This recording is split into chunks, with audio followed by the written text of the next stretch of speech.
महाराष्ट्र के नेताओं के इंतजार की घड़ियां खत्म होने वाली हैं, क्योंकि थोड़ी ही देर में आने वाला है वो फैसला जिस पर पूरे देश की निगाहें टिकी हुई हैं। 16 विधायकों की अयोग्यता पर कुछ ही देर में सुप्रीम कोर्ट में फैसला आएगा।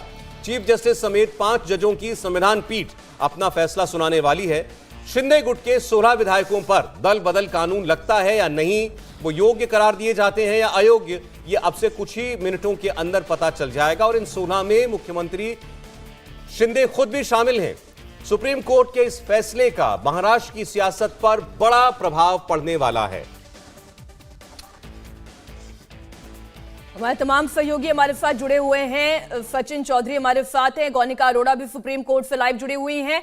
कितनी देर का इंतजार? और गौनिका, चूंकि आप ये बता रही थी कि पहले दिल्ली पर फैसला आएगा और उसके बाद फिर महाराष्ट्र पर।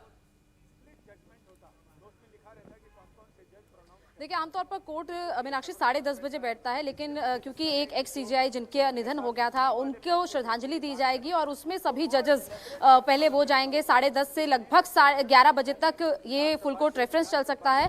उसके बाद जजेस अपने अपने कोर्ट रूम में जाकर बैठेंगे और लगभग 11:05, 11:10 तक का भी वक्त हो सकता है।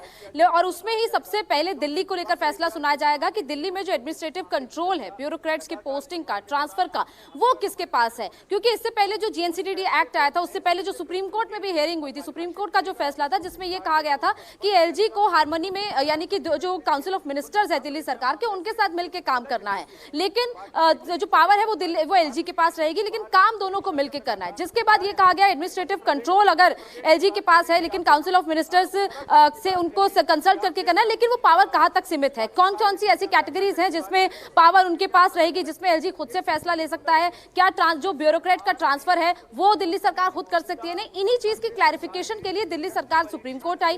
पहले मामला 2 जजेस के बेंच ने सुना। जब स्प्लिट वर्डिक्ट आया, एक जज का फैसला दिल्ली सरकार के फेवर में था, एक जज का फैसला एलजी के फेवर में था। जिसके बाद ये जो पूरा मामला जो कॉन्स्टिट्यूशन बेंच के पास गया और उसके बाद तब से इस मामले में सुनवाई हुई। जनवरी में 4 दिन की ये सुनवाई हुई थी, जिसके बाद से जजमेंट को रिजर्व किया गया था। इंतजार किया जा रहा था फैसला कब आएगा। और अब क्योंकि उनमें से एक जज, जो 5 जजेस हैं उनमें से एक जज जस्टिस शाह, उनको रिटायर होना है, उनका आखिरी दिन है 15 मई वर्किंग डे है, इसीलिए उससे पहले जजमेंट सुनाया जा रहा है। जिसके लिए ये कल सीजेआई ने साफ तौर पर वर्बली कह दिया था कि इस मामले में फैसला आएगा। दूसरा जजमेंट महाराष्ट्र को लेकर, पहले दिल्ली का जजमेंट आएगा जिसमें 5 से 10 मिनट का वक्त लग सकता है। उसके बाद महाराष्ट्र की पॉलिटिकल क्राइसिस पर जजमेंट आएगा, जिसमें सबसे अहम यही होगा कि क्या वो 16 विधायक, जिसमें एकनाथ शिंदे खुद मुख्यमंत्री शामिल है, क्या वो डिस्क्वालीफाई होंगे या नहीं होंगे। क्या स्पीकर की जो पावर थी, स्पीकर की पावर, उसको सही ठहराया जाएगा। स्पीकर ने जो फैसला लिया, जबकि स्पीकर के खिलाफ खुद ही नो कॉन्फिडेंस मोशन था। ऐसे में अगर सुप्रीम कोर्ट कहीं उद्धव ग्रुप के फेवर में ये जजमेंट दे देता है तो नबाम रेबिया जजमेंट कहीं एक तरीके से उल्टा पड़ जाएगा, क्योंकि नबाम रेबिया जजमेंट शिंदे ग्रुप के फेवर में है, जो 2016 का जजमेंट है। इसके अलावा ये बात की जाए कि जो फ्लो टेस्ट करवाया गया था, जो फ्लो टेस्ट का ऑर्डर दिया गया था गवर्नर की तरफ से, वो सही था या नहीं, इन सभी पॉइंट्स पर डिसाइड होगा। लेकिन इस मामले में सबसे अहम ये है, जब सुप्रीम कोर्ट में 9 दिन की लगातार हियरिंग हुई, उसमें आखिर में सीजेआई ने यह कहा था कि जब मुख्यमंत्री उद्धव ठाकरे खुद आकर रिजाइन दे देते हैं, फ्लो टेस्ट होता भी नहीं है, उससे पहले ही वो रिजाइन दे देते हैं, तो ऐसे में कोर्ट इस मामले में कैसे कुछ फैसला कर सकता है। बिल्कुल एग्जैक्टली जो स्टेटमेंट था गौनिका, उनका यही था कि जिस व्यक्ति ने फ्लोर टेस्ट में शामिल होने से पहले ही इस्तीफा दे दिया, उस व्यक्ति की बहाली कैसे की जा सकती है जो इस्तीफा दे चुका है। हेमंत देसाई हमारे साथ जुड़े हुए हैं, सीनियर जर्नलिस्ट है।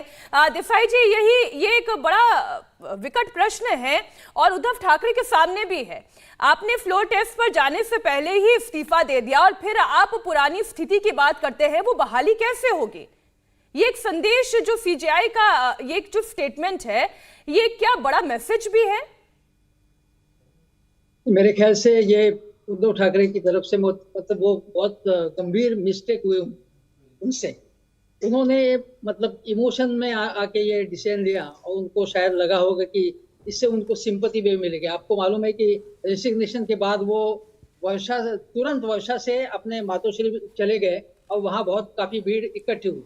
लेकिन दूसरी बात यह है कि पूरे सुप्रीम कोर्ट ने, मतलब खास करके चंद्रचूड़ साहब ने राज्यपाल के रवैये पर, कोश्यारी जी के रवैये पर बहुत सारे सवाल उठाए कि फ्लोर टेस्ट लेने की आवश्यकता क्या थी, और राज्यपाल का वो मतलब पूरा ये रवैया था, वो मतलब क्रिमिनल मिस्चीफ उनसे हुई, ऐसा उन्होंने कहा। और देवेंद्र जी ने भी कहा कि राज्यपाल पर टिप्पणी हो सकती है, स्ट्रिक्चर्स आ सकते हैं, ऐसा खुद देवेंद्र जी ने रिसेंटली एक इंटरव्यू में कहा है। मुझे यह लगता है कि राज्यपाल जी की पूरी सारी भूमिका है उस पर सवाल उठाए जा सकते हैं। और दूसरी बात यह है कि यह अगर डिस्क्वालीफाई करने की पावर किसकी है, नार्वेकर जी की है या नरहरि झिरवल की है, इस पर भी टिप्पणी हो सकती है। मतलब नार्वेकर जी बोल रहे हैं कि मैं विधानसभा अध्यक्ष हूं तो मैं ही करूंगा इस पर, और नरहरि झिरवल जी ने कहा कि अगर मैं होता तो मैं उनको 16 को डिस्क्वालीफाई करता। ये भी स्टेटमेंट मेरे ख्याल से कंट्रोवर्शियल स्टेटमेंट है। नरहरि झिरवल ने ये बात नहीं कही होती वो भी अच्छा रहता। दूसरी बात यह है कि संजय राउत जी ने ये कहा है कि न्यायालय की प्रतिष्ठा इस पर निर्भर है। न्यायालय अगर हमारे फेवर में डिसीजन दे तो न्यायालय की प्रतिष्ठा रहेगी, नहीं तो नहीं रहेगी। इस टाइप का स्टेटमेंट उन्होंने दिया है। मेरे ख्याल से ये पूरे स्टेटमेंट जो है लोडेड है, वो कंट्रोवर्शियल है और वो नहीं देने चाहिए थे, ऐसा मुझे लगता है।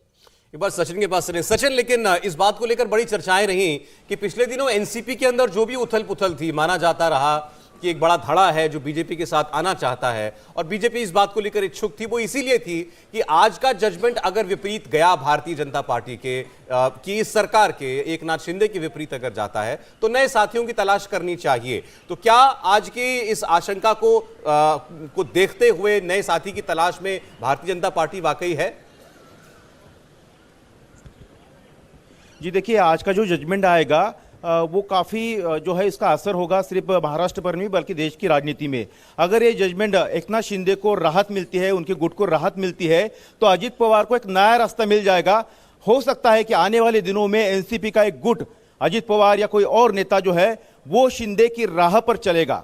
क्योंकि अगर ये जजमेंट शिंदे के हक में आता है, उनका अयोग्य नहीं ठहराया जाता है, तो फिर बाकी जो पार्टियां हैं वहाँ जो असंतोष है वो उफान पर होगा। और एकनाथ शिंदे ने जो रास्ता एक तरह से जो दिखाया जाएगा, ऐसा कहा जाएगा, अगर उनके फेवर में जजमेंट आता है तो उनके राह पर बाकी लोग चल सकते हैं।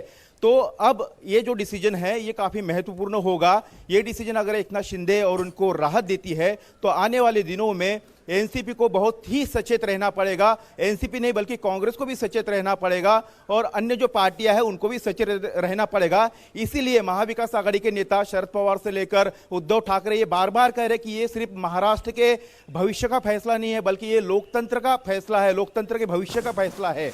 तो ऐसे में तमाम जो विपक्ष है ये उनमें कहीं ना कहीं एक डर जो है बना हुआ है।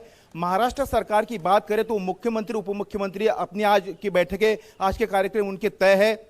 थोड़ी देर बाद जो है उप मुख्यमंत्री देवेंद्र फडणवीस वो भी नई मुंबई के कार्यक्रम में शामिल होने जा रहे हैं। 12 बजे मुख्यमंत्री जो है मंत्रालय में मीटिंग करने वाले। तमाम जो मंत्री है वो अपनी कामकाज को लेकर जो है उनका कहना है कि हम शेड्यूल मीटिंग करेंगे। तो कहीं ना कहीं सरकार ये दिखाने की कोशिश कर रही है कि मेरिट पर उन्होंने अपनी बात रखी है, क्योंकि उद्धव ठाकरे ने जो इस्तीफा दिया था वो उनके लिए बहुत बड़ी राहत है। पार्टी का सिंबल और नाम भी उनको मिल चुका है। और सॉलिसिटर जनरल जो है तुषार मेहता, उन्होंने राज्यपाल पर जो स्ट्रिक्चर्स एक तरह से उठाए थे जब आर्गुमेंट चल रही थी, तब उनका कहना था कि राज्यपाल को ये अधिकार संविधान में दिया गया है कि अगर कोई उनको लगता है कि ये गुट जो बहुमत हो गया है, सुप्रीम कोर्ट की तरफ नजरें हम सभी की बनी हुई हैं कि जब जजमेंट आता है और डिटेल जजमेंट क्या रहता है। आप रहिएगा हमारे साथ। इंडिया टीवी हर वक्त हर जगह डाउनलोड करने के लिए सर्च करें India TV news Google play store या ऐप स्टोर पर।